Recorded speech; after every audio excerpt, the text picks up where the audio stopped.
I'm Johnny, this is Johnny Likes, and today I'm doing a movie from my I Finally Watched That playlist, which is just a bunch of random movies I've been meaning to watch for a while.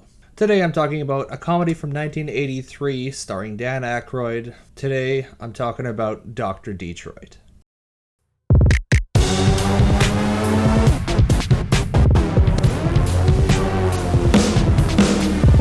You tell him, Johnny! You tell the world! Aykroyd plays Clifford Scredlow, a young, mild-mannered professor. Clifford gets entrusted with the safety of some young ladies of the night when their manager, Smooth Walker, has to skip town in order to avoid bodily harm because he's racked up quite a debt to Mom, the local gangster. Clifford reluctantly rises to the challenge and becomes the eccentric Dr. Detroit. This felt like a last-minute SNL skit that wasn't fully thought out, and instead of going on for 7 minutes, it goes on for 90. It feels long, and there just aren't that many laughs to be had.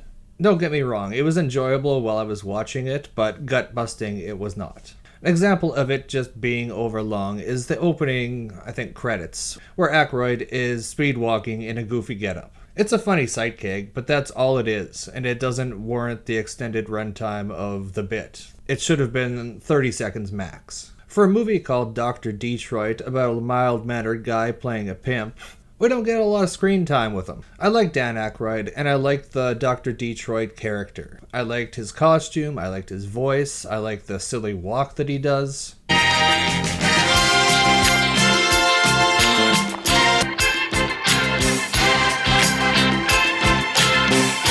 All in all, very amusing, and the movie could have benefited from a lot more screen time from Dr. Detroit. So there were a few notable and interesting things about the movie. Devo does the opening song. I'm not a big Devo fan, but still kind of interesting. They also got James Brown to appear near the end of the movie and do a song. Again, kind of cool. Not the biggest fan, but still, appreciate. Fran Drescher was in this movie as one of the sex workers. And I don't think I've seen any of her work pre The Nanny, so that was kind of interesting to me. It was also kind of weird because she didn't have the super grating voice that she puts on in that show, so that was nice. The scene in the junkyard where Dr. Detroit meets up with Mom was the best one in the movie. It was fun seeing the introduction of Dr. Detroit and watching Aykroyd get to be a tough guy for a few minutes. I have businesses in Lansing. I have muffler shops, chicken chains. I got slums to collect the rent from. I have a chiropractic practice. I make adjustments to the human spine. The party scene where Aykroyd is kind of wined and dined by Walker and the girls was also kind of fun. Lord, we did dine, and months we did wine, and the flagons were full. Watch the water!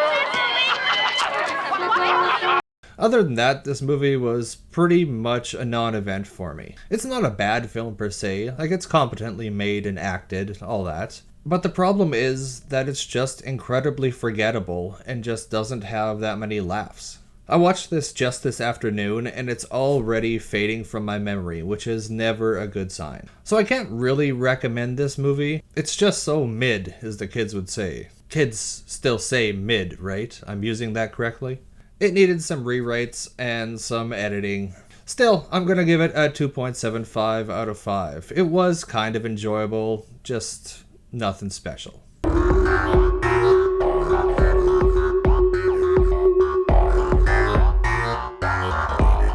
So, what do you guys think about Dr. Detroit?